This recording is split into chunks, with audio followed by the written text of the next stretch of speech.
Okay.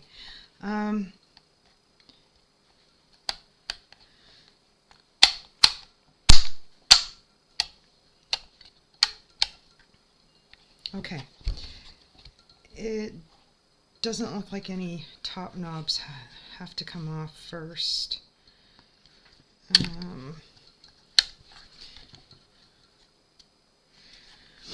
Okay.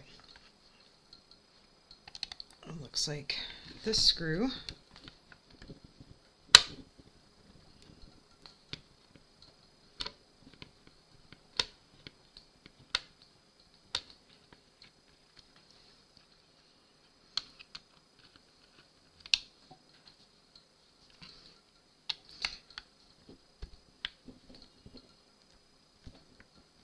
pretty much for this one it's going to be the same routine as for the main bed carriage.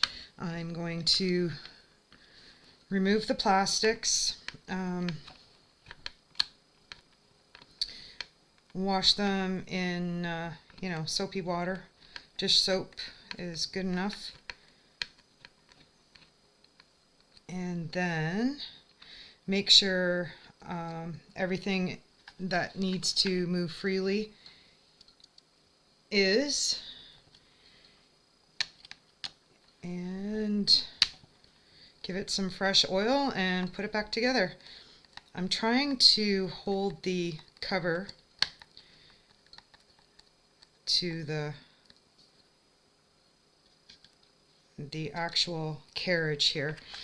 I don't want anything falling away before I've had a look at where it lives in the carriage.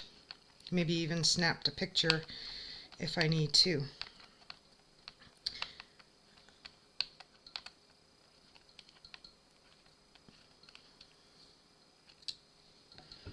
Okay.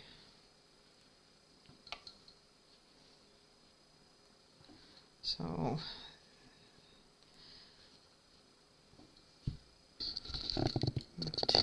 lift you up, give you a bit more of a view. You can see I have the garter carriage there waiting for its turn. So these are the back two screws and these are the front two screws. And I may have to look at that later to remind myself. Actually,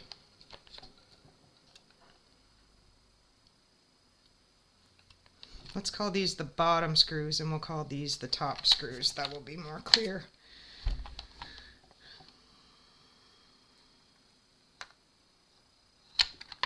Okay, I got that.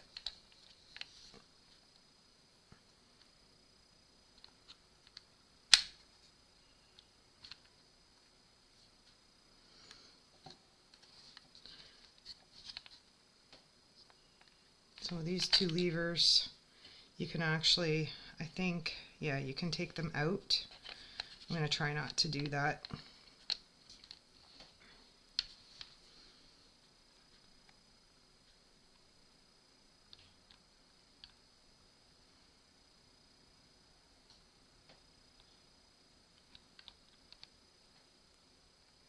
Okay, these, it looks like they rotate freely.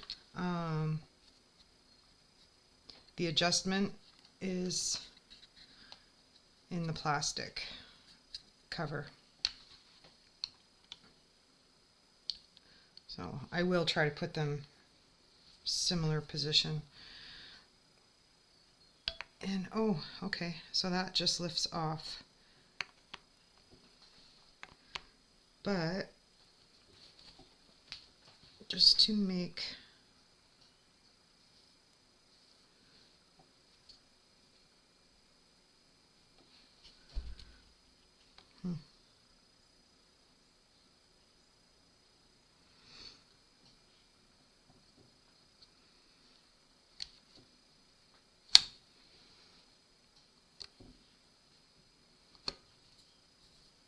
okay, so that's what the inside looks like. I'm going to blow this out, clean it up, and re-oil it.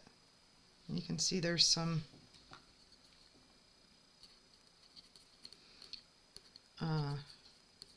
grease there that has dust mixed into it. There's not much grease over here, so I will add some to both those points. This looks like it's just oil. It's a little tacky there. Okay, I will be back shortly to put it back together.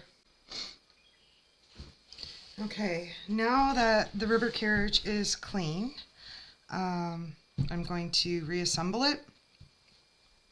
So I've cleaned it, oiled it. I'm sure you can see it's kind of generously oiled at this point, but sometimes that's how you free up the old sticky grease. So the center post goes here, and then of course we have our little pin that slides this and controls the stitch size. Oh, and then there's also like a little spring type thing that rides in the notches, and that gives you your click, and so the tension knob holds its position. So first, make sure, yeah. Okay. And then I just have to pull that spring just a little bit. And there we go, we have that part in place.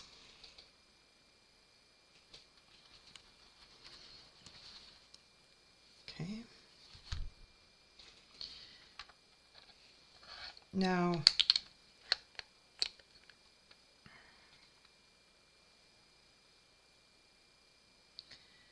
these need to face roughly that direction.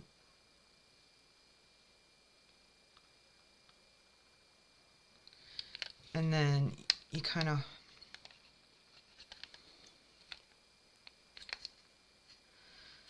push these down into the lower position, and then you hold them. They have to be on N to put this back on.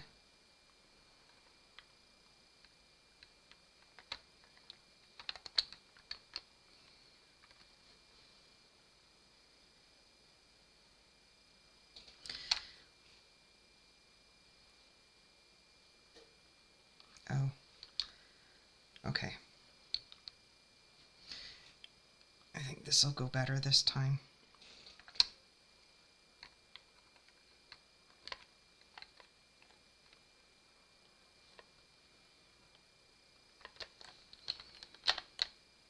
Okay, so it's in place. I'm going to bring you in a little closer. Well, actually, I guess I'm going to lift it up.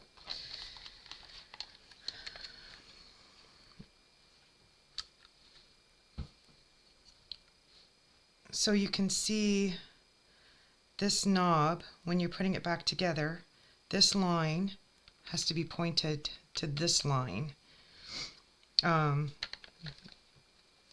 And then it will go back together. So now I'm going to hold it as I flip it over and put my screws in.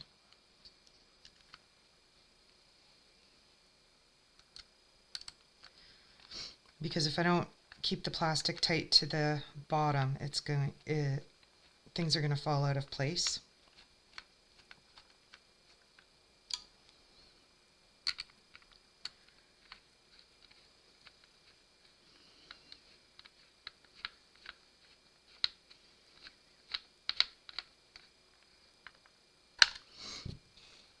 Okay.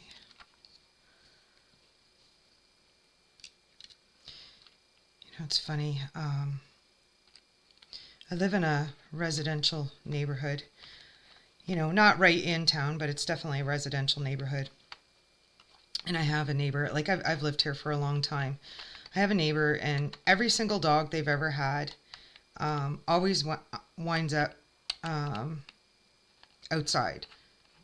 Starts off, it's in the house, and then the next thing you know, like, you know, the first 10, 15 years I lived here, it would always end up being tied out in the backyard and ignored. Like, why have a dog? And then, of course, communities started bringing in bylaws that you couldn't have a dog tethered for more than 4 hours. So, yeah, they got an outside kennel. And, you know, one dog goes, and then they get another dog, and it starts off, it's in the house, and then it's in the backyard. And the poor thing, like, so this most recent backyard dog, I mean, I guess it's 10 years old, unless it's a new replacement backyard dog. And it's just out there barking and barking and barking because, like, why wouldn't it? It's bored, I'm sure. Spend your whole life in a 6x6 cage. Why even have a dog? Okay. Rant over.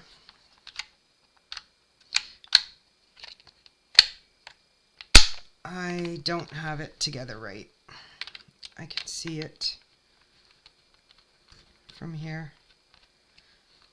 If you look, this here is supposed to be on something.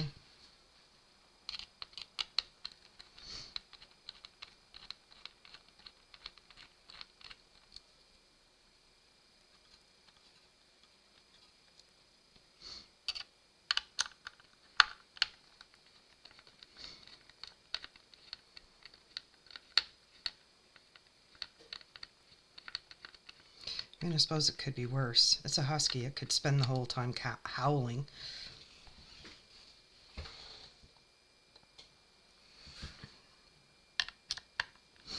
Just paused the camera there for a second because I needed to cough.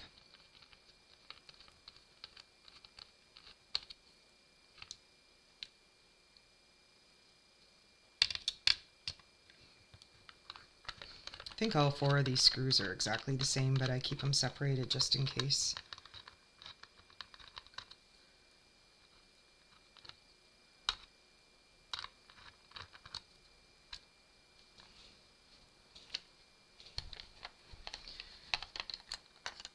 Okay.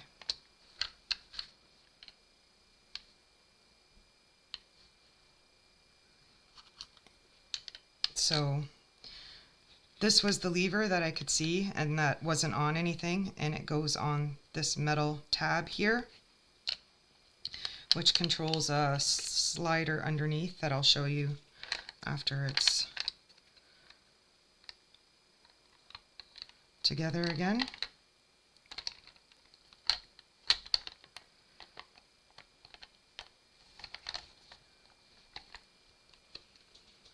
Okay, that's better.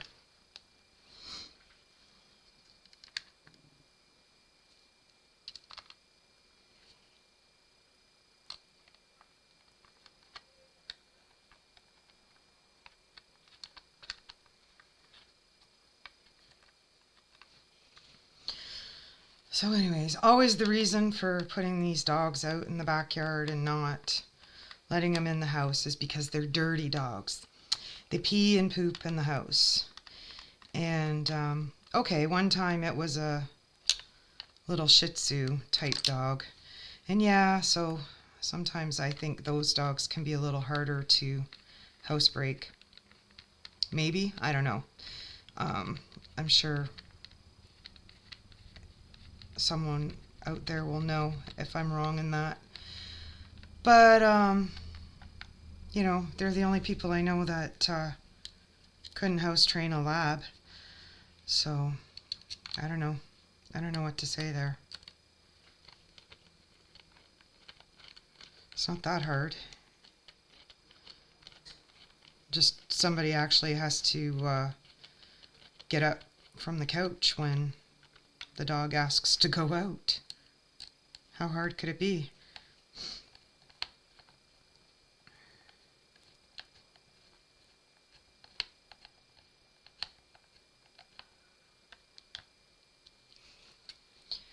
Okay. So if we flip it over,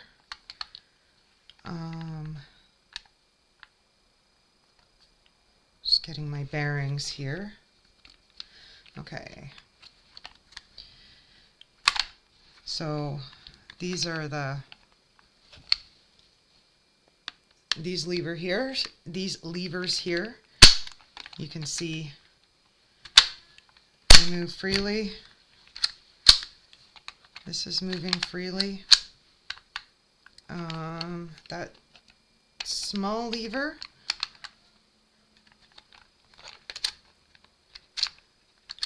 it's doing its job. I don't know if you can see the stitch selector part from this side. But anyways, yeah, everything is all moving freely. So I'm going to pause for a minute and go see if it knits. And yep, it knits, and it knits quite nicely too. So this is my cast on edge. I did an E-wrap cast on, so it does make a very, very pretty edge when you do the E-wrap. Now this is my cast off, and clearly I need to do some work there. But yeah, very nice piece of fabric. Okay, so that's it for the ribber carriage, and next up will be the garter carriage.